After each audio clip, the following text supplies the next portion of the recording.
abrir nossas Bíblias em Jó, capítulo 24.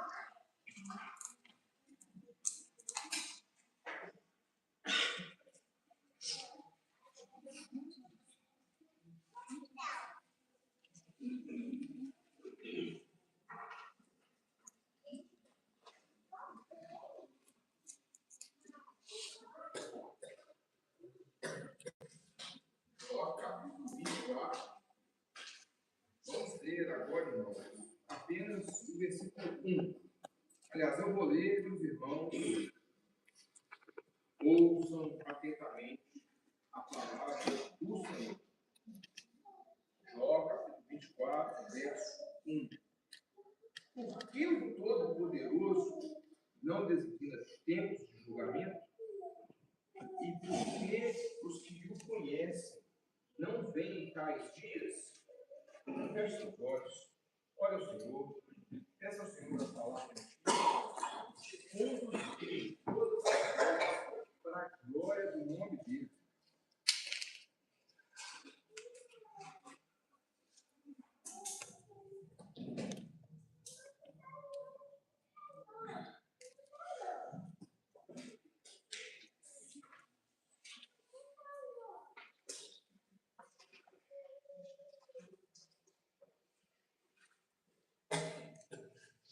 Santo Deus, nós, como igreja, estamos reunidos porque o Senhor nos chama.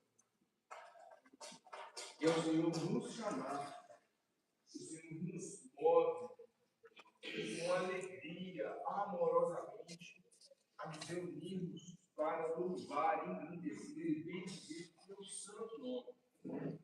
Nós já ouvimos a tua palavra, nós te exaltamos através das nossas canções. Nós dedicamos esse tempo somente ao Senhor, porque não há outro Deus digno de ser louvado e adorado, Pai. Confessamos a nossa fé, pedimos perdão pelos nossos pecados. Agora, Senhor, nós clamamos a Ti, nos dá ouvidos para ouvir a Tua palavra, Senhor. Nos dá um coração, Senhor, ensinado, para que possamos aprender aquilo que o Senhor tem para nós, para que nós possamos honrar o Teu santo nome e andar na Tua presença para a Tua glória, Senhor. Nós precisamos de Ti, Senhor.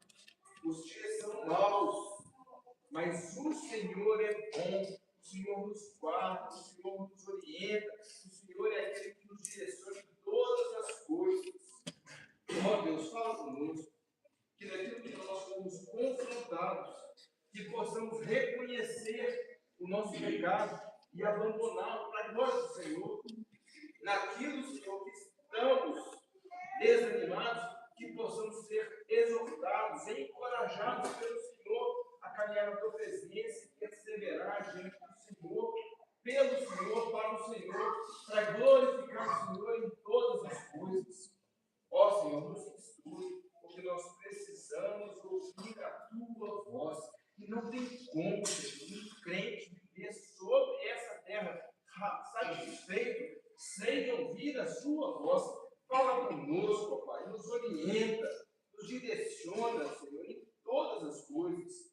Quanto a mim, Senhor, tem misericórdia na minha vida, Senhor. E apesar de mim, me usa como instrumento nas tuas mãos. Esconde-me, Senhor, atrás da cruz e que o teu santo nome seja engrandecido.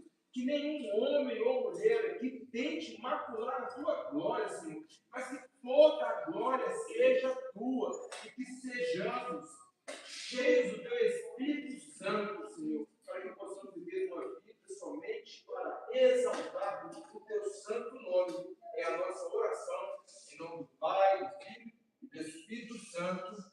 Amém.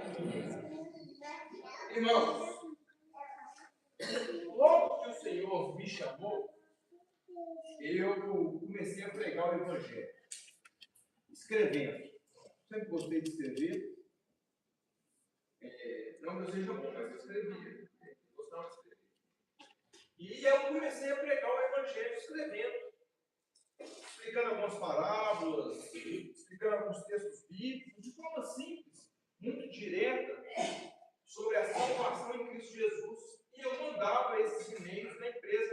trabalhar no meio corporativo, correndo um risco tremendo, né? Acho que se fosse hoje, com todas as regras de compliance, o negócio teria ficado mais estreito para mim. Mas enfim, eu fazia essas coisas. E uma vez, uma moça mandou uma apresentação me educando, mostrando várias coisas terríveis. Guerras, homens em guerra, cidades destruídas pela guerra, crianças famintas com fome em vários lugares do mundo, né? Catando lixo, no lixão, pegando resto de pão.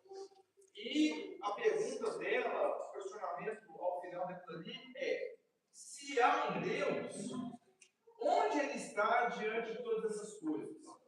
Se há um Deus e existem filhos de Deus, como que muitas dessas coisas acontecem debaixo do nariz dos filhos de Deus e eles estão tranquilos nas suas vidas, fazendo aquilo que eles querem?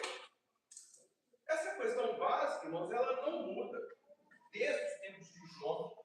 Aliás, desde Gênesis, quando Adão desobedeceu ao Senhor e pecou. A maldade, a rebelião, a violência e a injustiça temporal, ela está aí, irmãos. Ela não muda. Algumas vezes nós falamos, hoje em dia está muito pior. Não. Pecado é pecado desde quando Adão se rebelou contra o Senhor. O homem e o seu coração são a mesma coisa, não mudou. O que mudou? Mudou a tecnologia mudou. Então a forma de pecar mudou, mas o coração é o mesmo.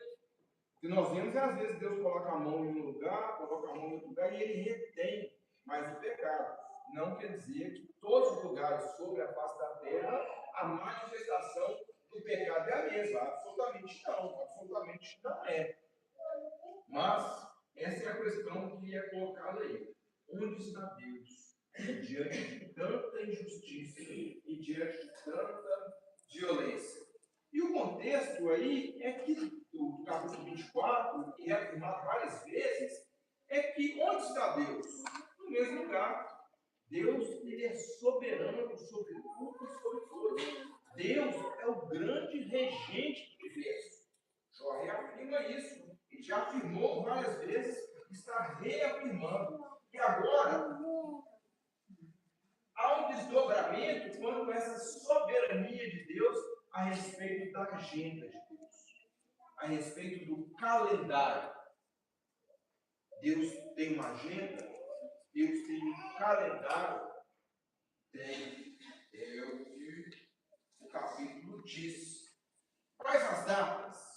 Quais os tempos para cumprir os propósitos do Altíssimo? Quem o sabe? Ninguém o sabe. O próprio Senhor e Salvador das nossas vidas, das nossas almas, nosso Senhor Jesus, ele disse enquanto homem, enquanto Deus, homem, 100% Deus, 100% homem, que algumas coisas ele não o sabia na limitação de Deus encarnado. Então, algumas coisas Deus Pai guardou para ele na Trindade. E Jó está falando sobre essas coisas, né, questionando e argumentando a respeito desses pontos nesse capítulo. E o que nós vamos tirar para nós, olhando aqui para Jó, os amigos de Jó, e olhando para nós também? Embora o mal ele seja executado pelos ímpios continuamente, e esse mal pareça não ser julgado nesse tempo, pareça demorar que ele vai ser julgado, que ele vai ser punido por Deus, os crentes devem confiar que no tempo definido por Deus, pelo Senhor, haverá um julgamento de todas as obras. Nós vamos crer nisso. É o que Jó está falando. O mal está sendo executado ali por todos os lados. Os ímpios pecam sem nenhum problema. E, além deles pecarem, eles iriam problema é que eles não são punidos. Parece que Deus demora, parece que Deus está demorando, mas Ele não demora. Nós devemos confiar que no tempo devido Ele vai julgar todas as obras. Todas as obras serão julgadas pelo nosso Deus. E aí nós vemos aí, na primeira parte desse capítulo, que realmente a maldade está difundida sobre esse mundo. A primeira parte que nós vamos expor vai aí do versículo 1 até o versículo 12, mas alguém leia para mim somente do 9 ao 12. Do verso 9 ao verso 12, que mostra claramente como que a maldade está difundida sobre esse mundo. Orfãozinhos são arrancados ao peito, e dos pobres se toma penhor, de modo que estes andam nus, sem roupa, e famintos arrastam cordeiros. Entre os muros desses perversos, espremem o azeite, pisam-lhes o lagar, contudo padecem sede. Desde as cidades gemem os homens, e a alma dos feridos clama, e contudo Deus não tem isso por anormal. A maldade está espalhada. Muitos homens fazem coisas terríveis, terríveis. Arrancam os bebês do seio da mãe. Isso acontece desde o Egito, quando queriam matar o príncipe, o rei que havia nascido, que era Moisés. Desde aquele tempo, as crianças foram mortas. Depois, quando Jesus nasceu, e aí Herodes, com raiva, porque ele foi enganado por aqueles que haviam ido conhecer a Jesus, né? Em primeiro lugar, ele foi lá e mandou matar todas as crianças em Belém abaixo de 2 anos. Imagina, irmãos, chegando o exército, arrastando as crianças, matando, arrancando do seio da mãe as crianças abaixo de 2 anos. Algo terrível. Hoje ainda acontece isso.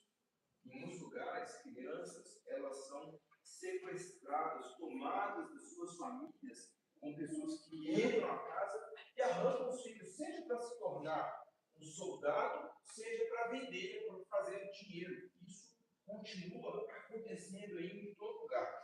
E Elifaz tinha acusado Jó de vários pecados terríveis no capítulo 22, foi a última parte que nós vimos aí, o discurso de Elifaz.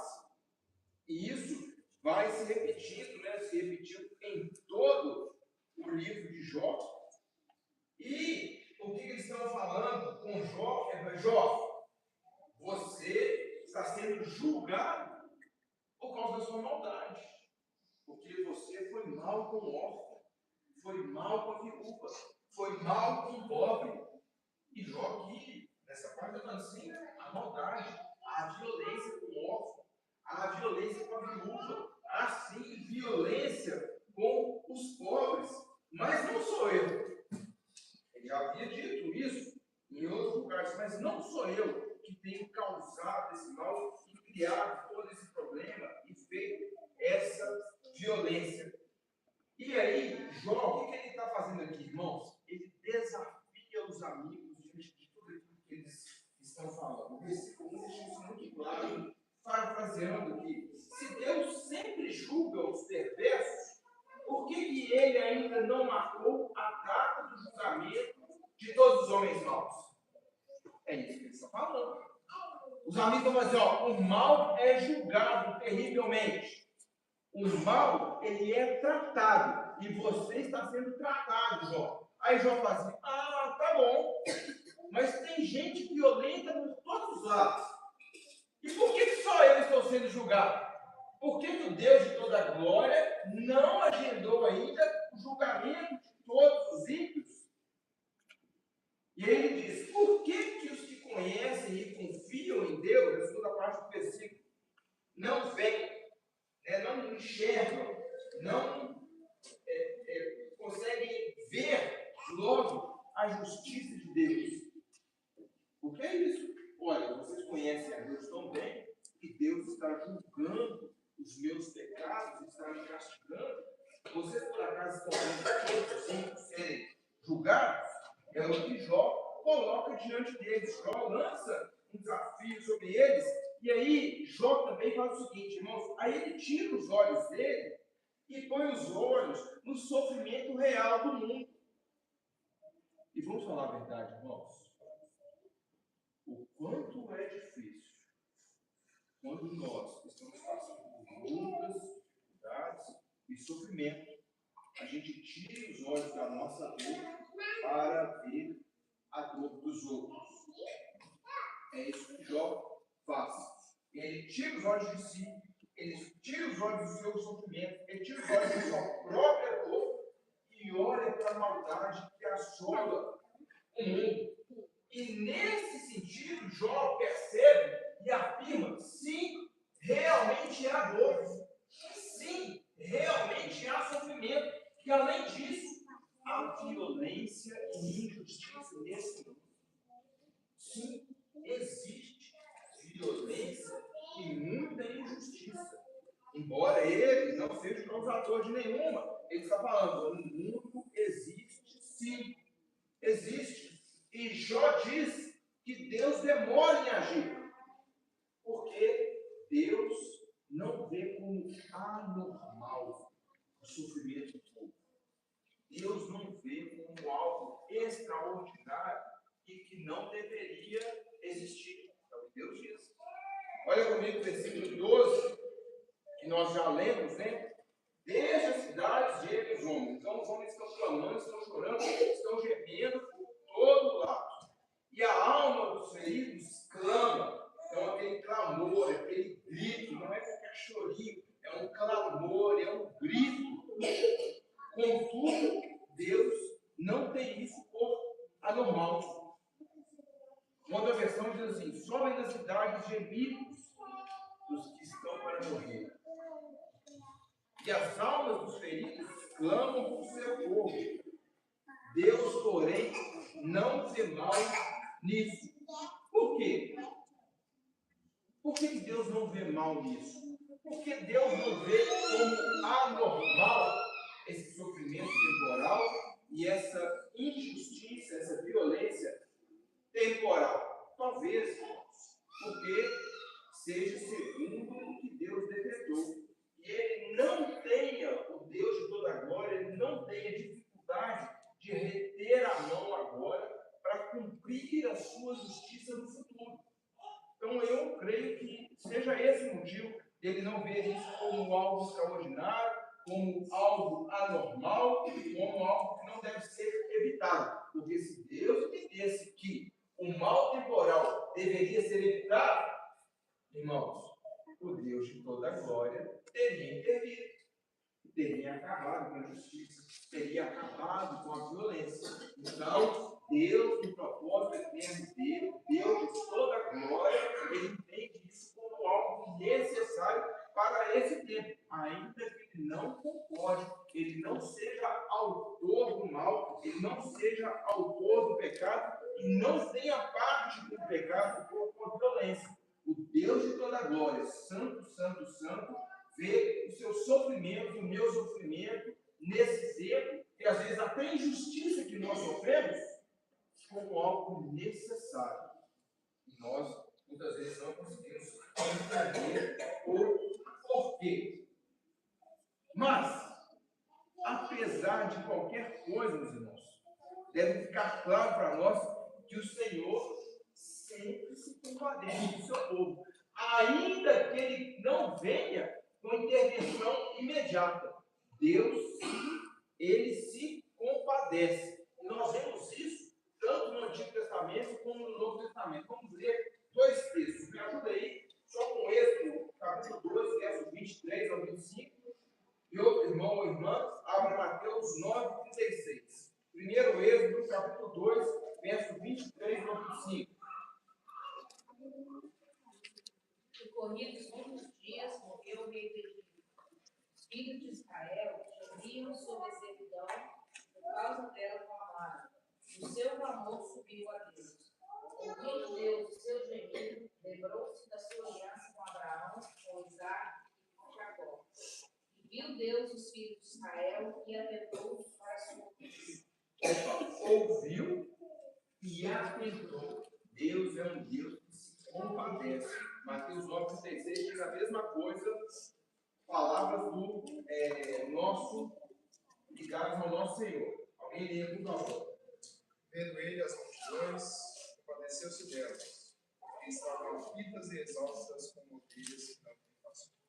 Por que Jesus se compadeceu? Estavam aflitas, exaustas, como ovelhas que não têm pastor. Muitas vezes sofrendo, sendo maltratadas, sofrendo violência de várias formas. Então, Deus se compadece sim. Tem que ficar claro para nós. Deus, ele se compadece.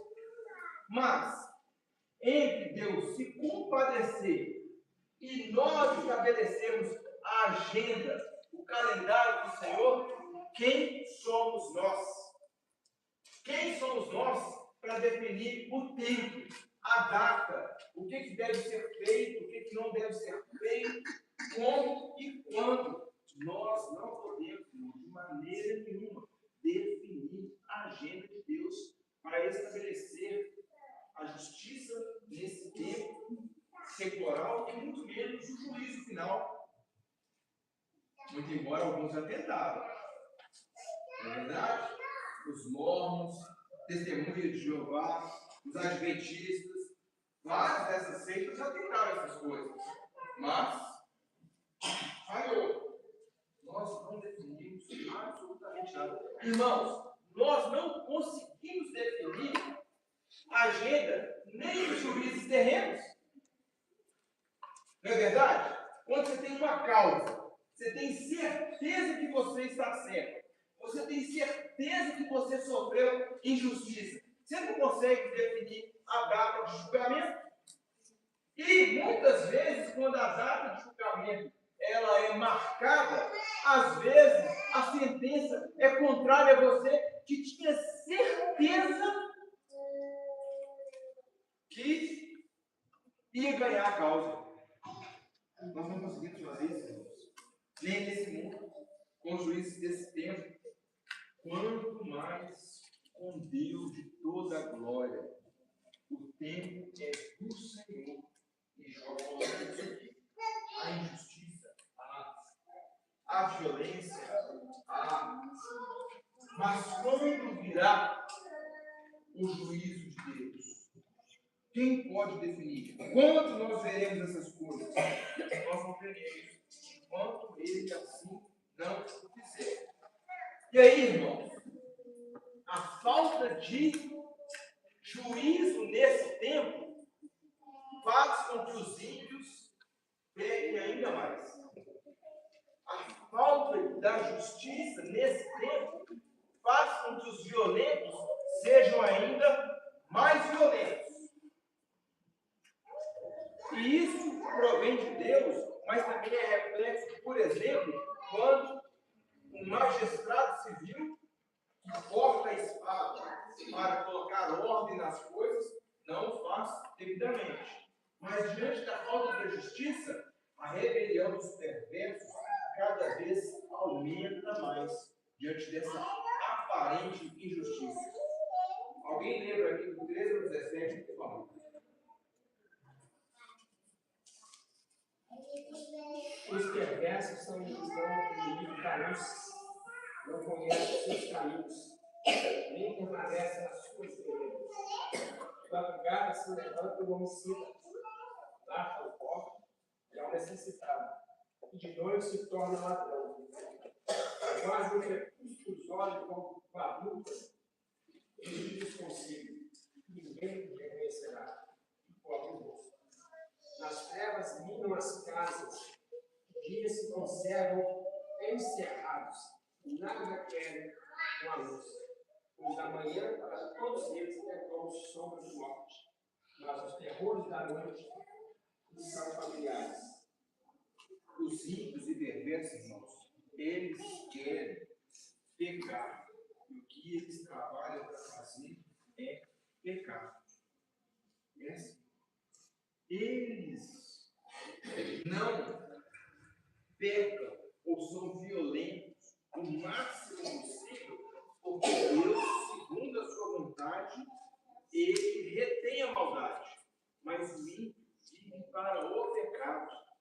E Deus segura a regra do pecador para que esse mundo ele não entre no caos total por causa dos eleitos. Você precisa entender isso. O ímpio, ele nem é crente, mas é tão gente boa. Ela nem é crente, mas é tão boa. É porque Deus retém os ímpios na rédea, irmãos. Porque eles soltar a corda, esse mundo, ele vira um completo caos.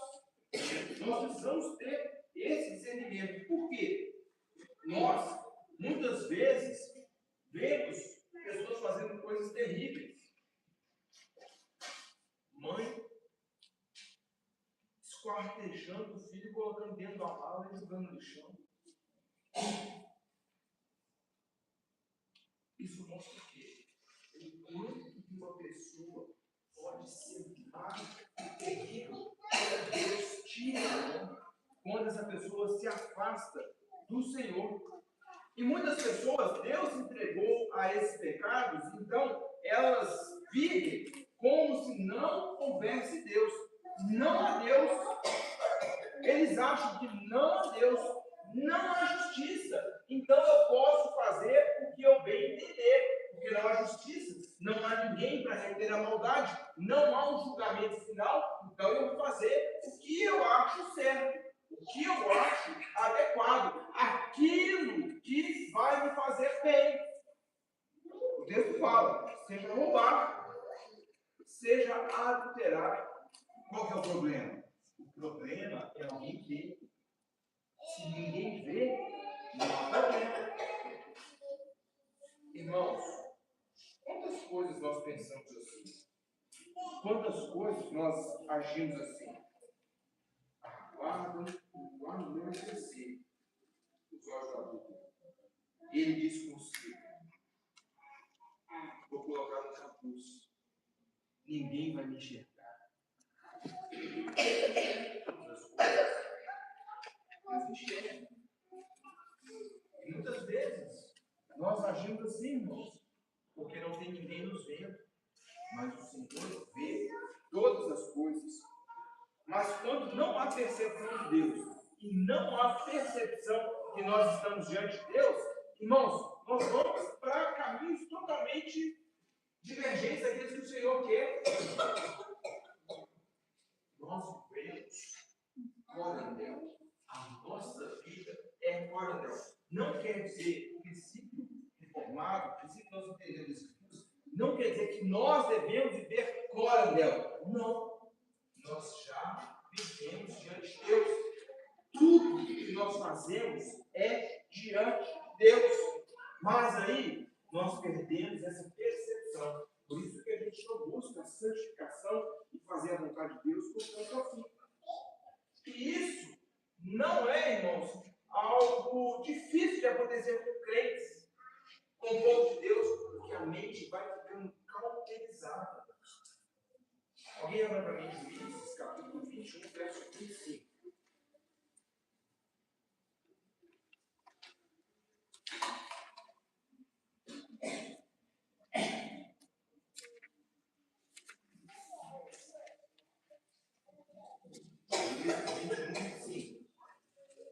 Naqueles dias não havia rei em Israel. Cada um fazia o que achava mais bom. Muitas vezes nós vivemos como se não houvesse um rei sobre tudo e sobre todos, um rei que governa todas as coisas, um rei que estabelece a vontade dele e nós, sendo os frutos desse rei, nós devemos andar conforme a vontade que o rei estabeleceu. E que era o povo de Israel. Então eles viviam como se não houvesse rei. Mas havia uma autoridade colocada que era o juiz. E havia, além dos juízes, o Deus de toda a glória, sobre tudo e sobre todos.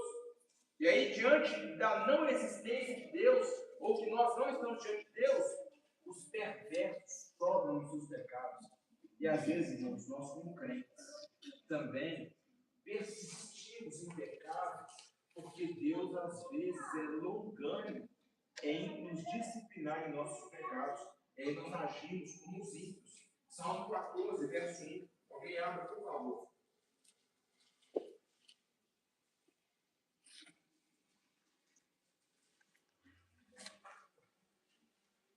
Vive e sensato no seu coração. Não há Deus como e pratica já não há quem faça bem. Não há Deus. Se não há Deus, eu vou fazer aquilo que eu quero. Se não há Deus, eu vou praticar as coisas perversas. Quem vai me julgar? E muitas vezes, irmãos, porque nós não temos essa percepção que estamos diante de Deus o tempo todo, nós acabemos também fazendo aquilo que não agrada o Senhor. E o ponto, irmãos, é que os perversos, em muitas ocasiões, realmente não são julgados, nem por Deus e nem pelo magistrado civil. No Brasil, então, isso é moda de perceber. Deus não julga, porque Deus é justo não de maneira nenhuma. É porque ele estabelece o tempo de julgamento. O magistrado civil é porque ele está corrompido. Ele é o próprio Deus. Ele é o próprio Deus. Nós ficamos indignados há pouco mais aí de uma semana de uma mulher que ajudou a matar o próprio filho e foi absolvida. Irmãos, como que nós vamos querer que a maldade e a violência e a perversidade seja refreada nessa terra? Como? A verdade, irmãos, é que Deus está vendo tudo isso. E disso nós não podemos duvidar. Deus está vendo tudo. E quanto mais tempo os ímpios estão aí praticando as suas maldades, o que eles estão fazendo é acumular a ira de Deus por dia do acerto de contas. E nós não precisamos nos preocupar com essas coisas. Nós devemos proclamar e fazer a vontade do Senhor. Essa questão da demora pelo juízo, ela tem efeito duplo. Vamos ler um versículo aqui, primeiro dois versículos. Vamos ler aqui em Romanos, capítulo 9, versos 22 ao 24.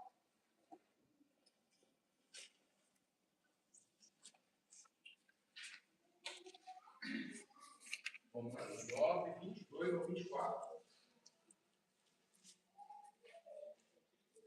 Que veremos, pois, se Deus, querendo mostrar a sua ira e dar a conhecer o seu poder, suportou no mundo a longanimidade, os vasos de ira, preparados para a perdição, a fim de que também desse a conhecer as riquezas da sua glória em vasos de misericórdia, para que a glória preparou de antemão, os quais somos nós, a quem também chamou, não só dentre os judeus, mas também dentre os gentios? Então nós vemos aí a perversidade aumentando e ela momentaneamente não sendo julgada. É uma aparente injustiça. Mas o que está acontecendo na verdade? Deus tem sido longânimo em atrasar o seu juízo para quê? Para ajuntar os eleitos. Então Deus não tem a mão, porque ele está sendo longânimo a fim de ajuntar os eleitos. E o outro efeito é que, enquanto ele não julga, os perversos estão acumulando a ira de Deus para o dia do juízo. É isso que está acontecendo diante de todo esse cenário de violência e injustiça. Mas Jó, diante dessas coisas, ele questiona os amigos contra o tempo de Deus. Ele fala da realidade das maldades, das violências, e fala que o ímpio, cada vez mais, ele peca mais. Porque a injustiça cada vez faz com que sejam acrescentados mais violência, mais pecados, e o perverso fazendo aquilo que ele bem entende. E aí Jó, a partir do versículo 18, ele começa a falar da certeza do julgamento dos ímpios no tempo de Deus. Alguém lembra aí? Vamos do versículo 18 ao 21, por favor. voz dizer, os perversos são levados rapidamente à precipitação. Maldita é a porção dos pais na terra. Já não andam pelo caminho das vidas. A secura e o calor desfazem as águas da mesa. Assim faz a tristura aos que pecaram. A mãe se esquecerá deles, os céus e os comerão afosamente. Nunca mais haverá lembrança deles. Como árvore será quebrado o injusto. Aquele que devora a espera, que não tem filho, e não faz o bem a ele.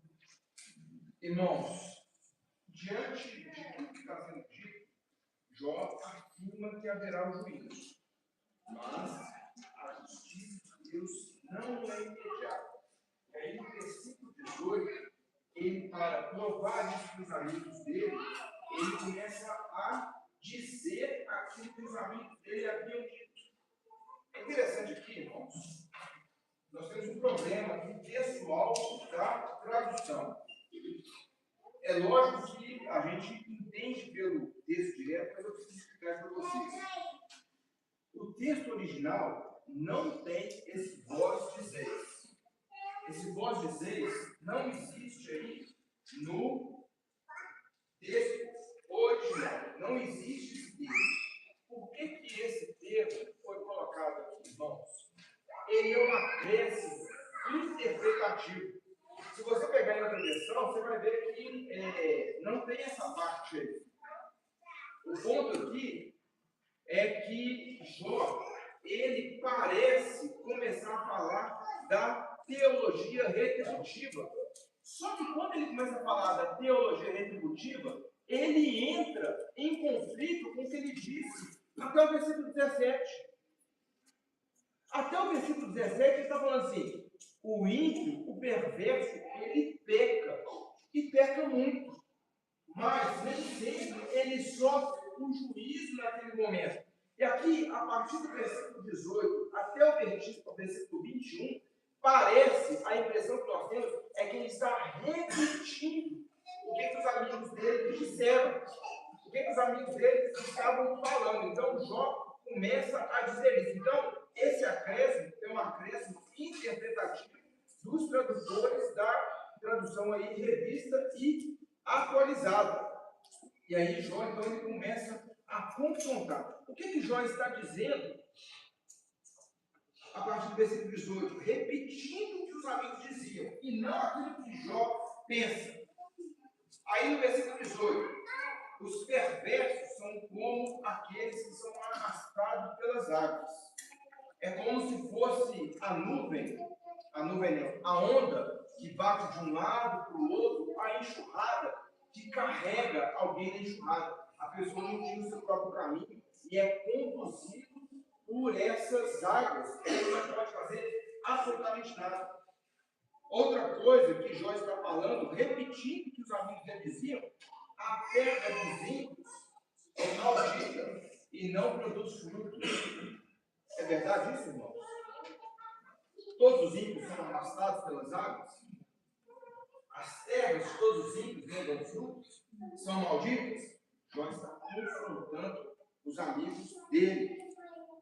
Outra coisa que ele está confrontando, falando ironicamente com os amigos: assim como o calor derrete a neve, a sepultura derrete a carne dos perversos. É verdade? Não é verdade, irmãos.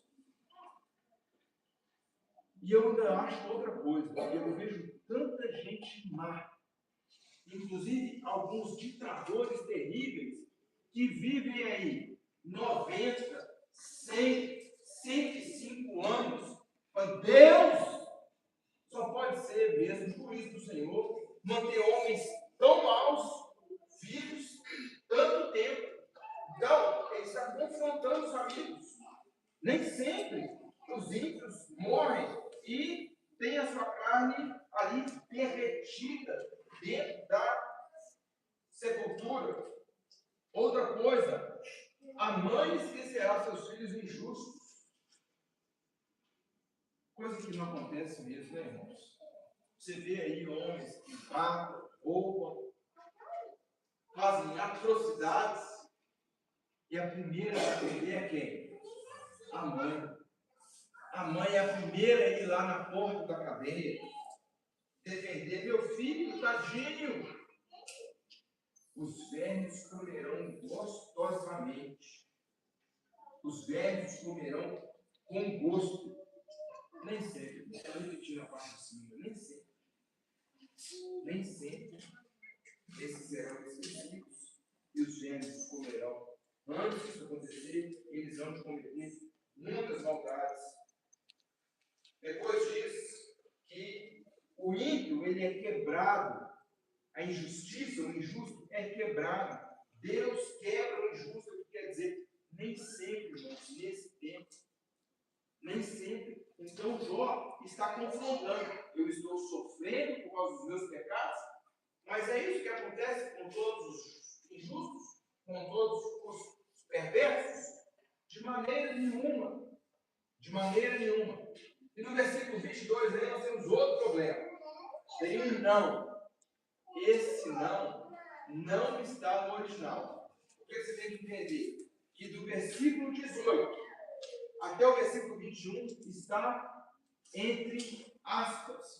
Porque são palavras dos amigos de Jó e não são palavras de Jó. Então esse não existe no 22 e no 18 pode dizer que também não existe. Essas palavras são palavras que Jó está repetindo, ironicamente, palavras dos seus amigos. E o versículo 22, o que Jó quer fazer aqui? Ele afirma que mesmo valente, mesmo os poderosos, aqueles que têm muito poder, o que vai acontecer com eles? Um dia eles serão julgados. Aqui Jó luta. Ele fala, olha, vocês estão falando que essas coisas acontecem, mas olha aí, pela experiência, essas coisas acontecem de verdade, e a partir do versículo 22, Jó diz, mas, embora demore, embora muitas vezes os ímpios não sejam devidamente julgados imediatamente, eles serão julgados. Sejam os mais poderosos, sejam mais fortes, os mais valentes, os mais felizes. Haverá um tempo que todos eles serão julgados. E a segurança que eles têm é uma falsa segurança. Não é uma segurança que vai livrá-los do juízo. Versículo 23. Parafraseando aí, Deus até os deixa prosperar, mas os olhos de Deus estão sobre eles. O ímpio parece que tem problemas, o ímpio prospera, ganha muito dinheiro, e as coisas parecem que vêm com ele. Será que Deus esqueceu dele? Não. Jesus diz que os olhos do Senhor estão sobre eles. Versículo 24, eles podem provar, eles podem desfrutar de muitas benesses desse tempo, são exaltados por breve tempo. Por que breve tempo, irmãos? A vida do homem, ainda que ele viva 120 anos, é um sopro que passa muito rápido. Então, esse conforto temporal, ele pode até desfrutar de muitas coisas boas aqui, mas ao final, olha o que Jó está dizendo, eles serão cortados sem esforço, como a espiga de milho do seu peito. Irmãos, muitos hoje em dia não conseguem entender essa ilustração. Mas quando você pega uma espiga que já está no ponto de ser arrancada, você não precisa se fazer nem força. Você chega lá e já tira ela com muita facilidade. Por mais que seja poderoso, forte, valente, viril, no tempo do julgamento, não oferecerá nenhuma resistência. Nenhuma resistência. Vai ser como arrancar uma folha seca de uma árvore. É isso que Jó está dizendo. E no versículo 25, ele termina aqui fazendo um desafio aos amigos. Se não é assim, me provem. Não é assim que acontece? Então me provem. Irmãos, não é assim que acontece nesse tempo? Prove se for possível. Prove se for possível.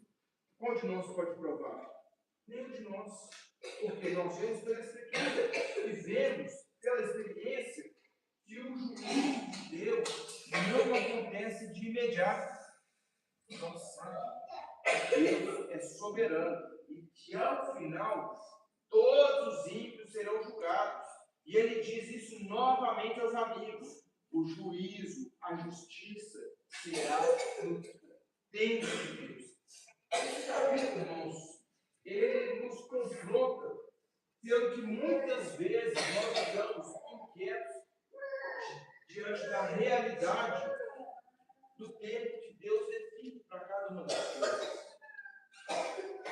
Qual de nós não fica inquieto pelas mínimas coisas pelas quais Deus define o tempo?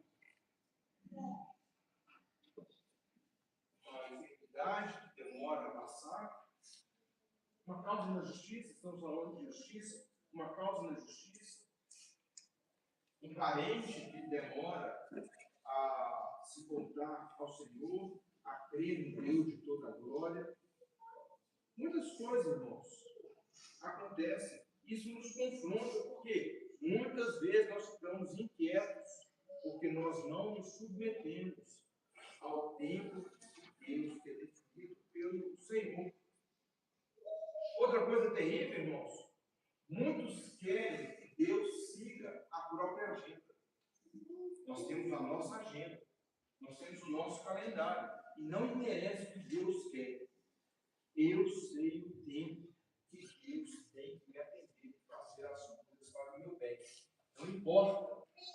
É o que nós pensamos. Não importa o tempo que Deus definiu. O que importa é o que eu quero. O que importa é a minha vontade. O que importa é a minha agenda. Mas, irmãos, quem somos nós para discordar dos tempos que foram estabelecidos pelo próprio Deus? As mínimas coisas. Quem somos nós, irmãos, para questionar, principalmente, o tempo do juízo final do Senhor? Muito embora, às vezes, nós queremos o dia do juízo só porque a gente quer se ver livre de problemas e afrontas. Muitas vezes, nós não queremos o juízo pensando na glória de Deus, na exaltação do Senhor e de nós estarmos na presença do Senhor. Nós queremos, muitas vezes, ficar livres dos nossos problemas aqui, nesse tempo. Abra comigo, Tiago, capítulo 5, verso 7.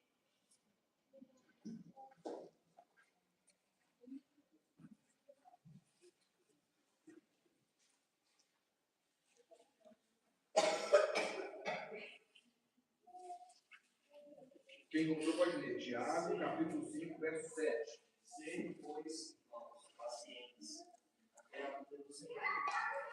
Eis que não aguardam paciente por Senhor na terra, até receber as primeiras e as últimas chuvas.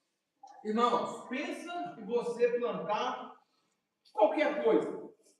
Pensa num pé de laranja, jabuticaba. Agora demora bastante, né? Tem um pezinho de jabuticaba com um pezinho de casa. Outro dia, o irmãos ali estava branquinho de flor. Aí, agora vai dar jabuticaba. Irmãos, não deu nenhum. O que aconteceu com aquela florzinha? O que adianta você plantar e falar assim: cresce jabuticaba! Cresce jabuticaba! Amanhã eu quero comer jabuticaba! Cresce jabuticaba! O que adianta o lavrador que plantou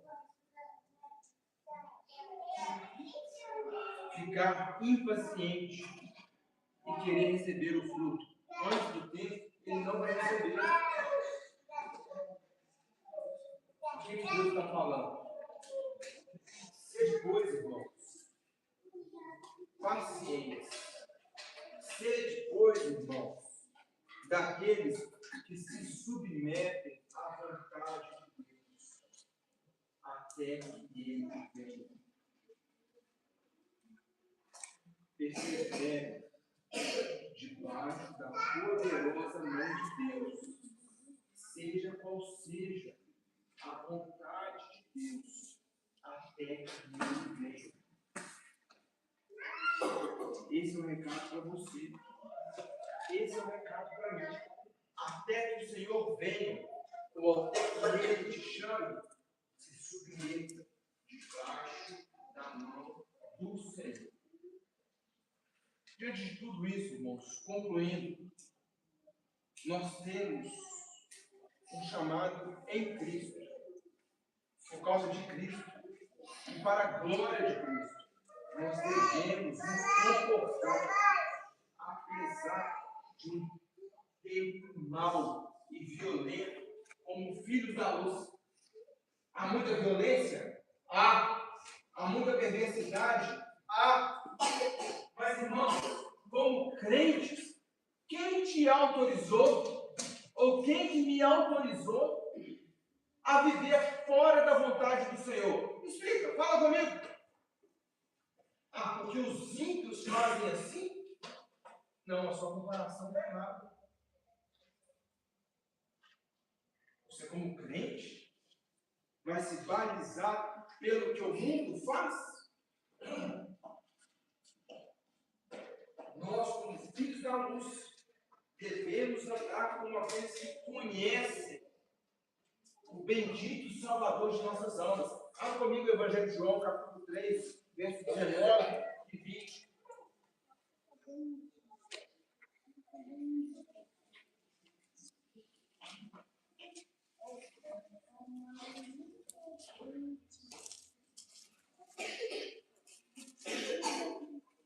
O julgamento é esse, que a luz veio ao mundo e os homens amaram mais as trevas do que a luz.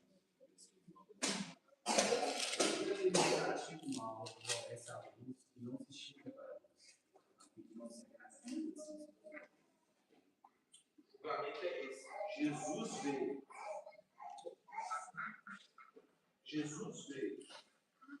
Jesus veio. Você conhece o Senhor? Você conhece o seu bendito Salvador? Você entende que o caminho que deve andar é diante dele?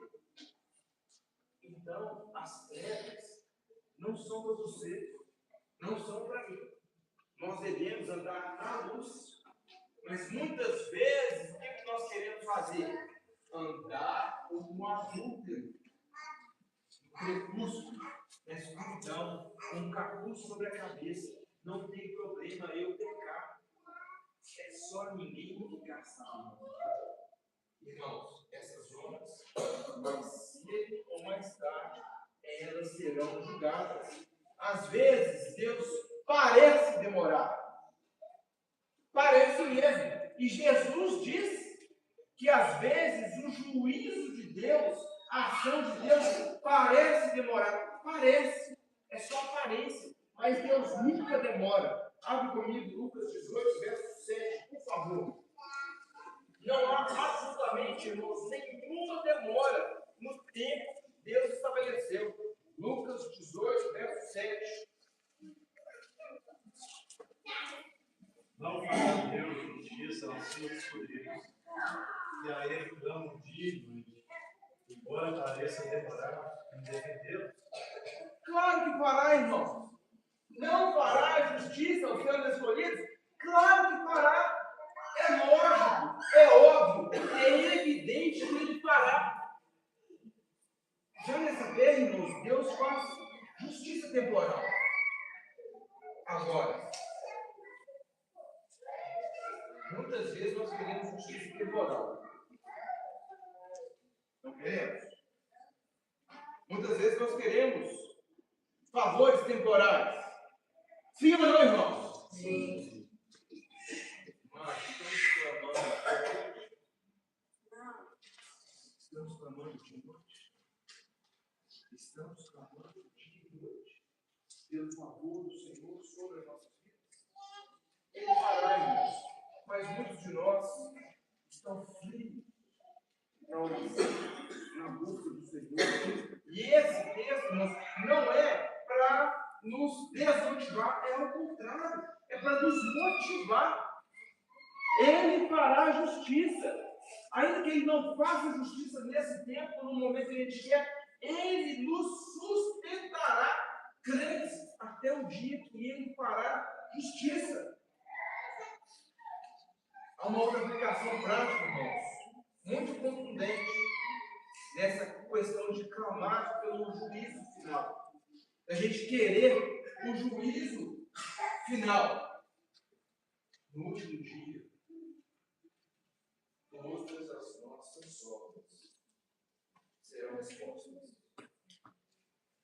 No último dia, todas as nossas palavras serão expostas.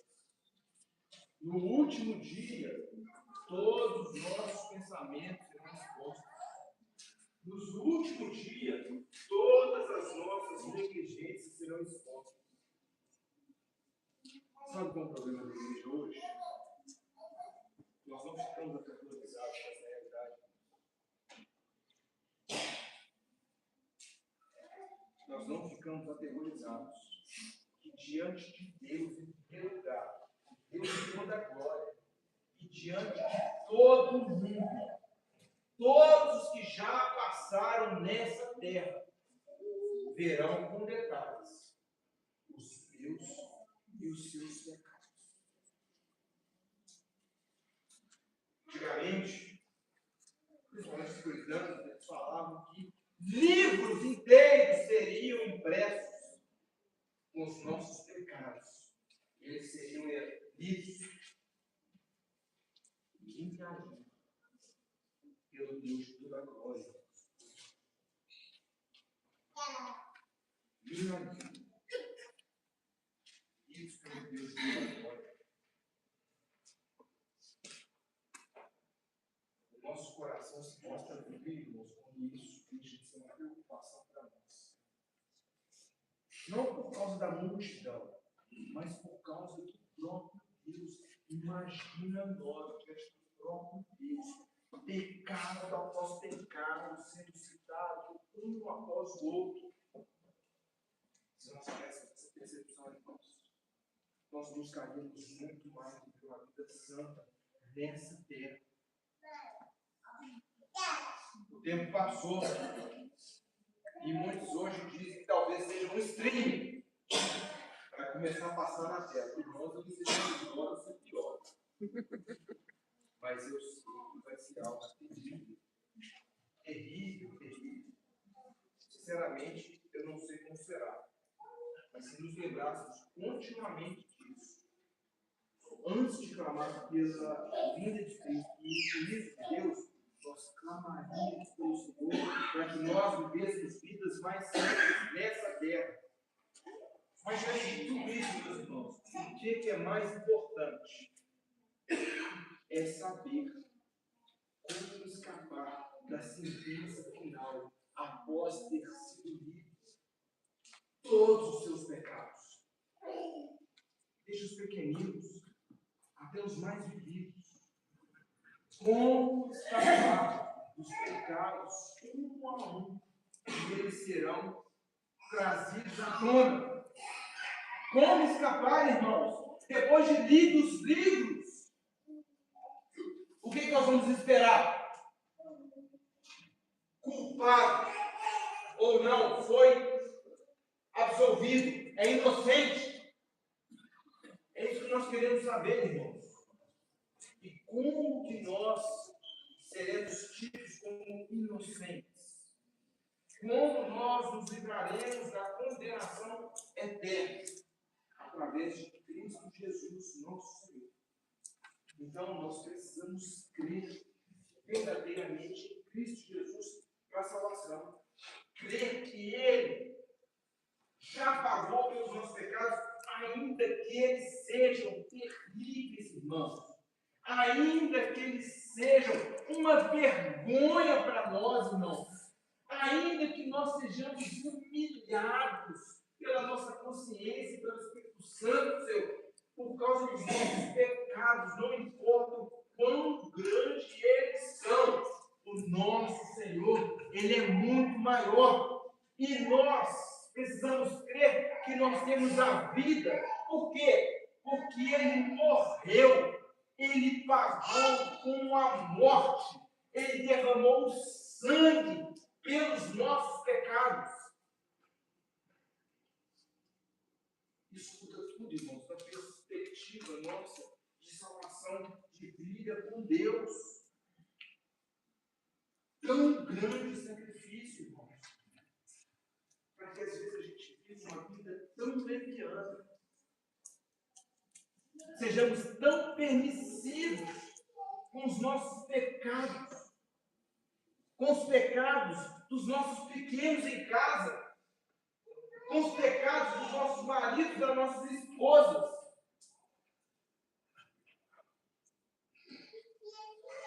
Irmãos, nós precisamos nos arrepender sinceramente dos nossos pecados e mostrar que nós verdadeiramente confiamos e cremos em Cristo para a salvação. Somente com arrependimento sincero, numa vida que dá verdadeiros frutos no Senhor, nós poderemos ter uma verdadeira segurança da salvação. E quem tem isso é só o crente.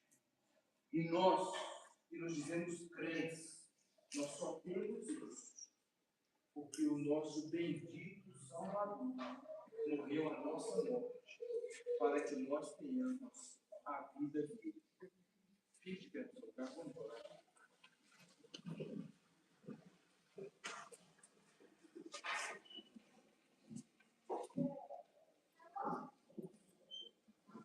Senhor Jesus, perdoa, Senhor, os nossos pecados. Perdoa, Senhor, quando nós queremos que o Senhor venha e faça justiça nessa terra, no tempo que nós estabelecemos, mas nós estamos, na verdade, pouco preocupados em fazer a Tua vontade e seguir conforme aquilo que o Senhor determinou para que façamos. Nós possamos, Pai, viver conforme a Tua vontade. Ó Deus, que nós possamos descansar, que ainda que pareça demorar, tudo está sob Teu controle, ó Pai. Isso precisa trazer para nós, Senhor, descanso, alívio, Senhor. Tira esse fardo das nossas costas, ó Pai. O tempo não é nosso, o tempo é do Senhor.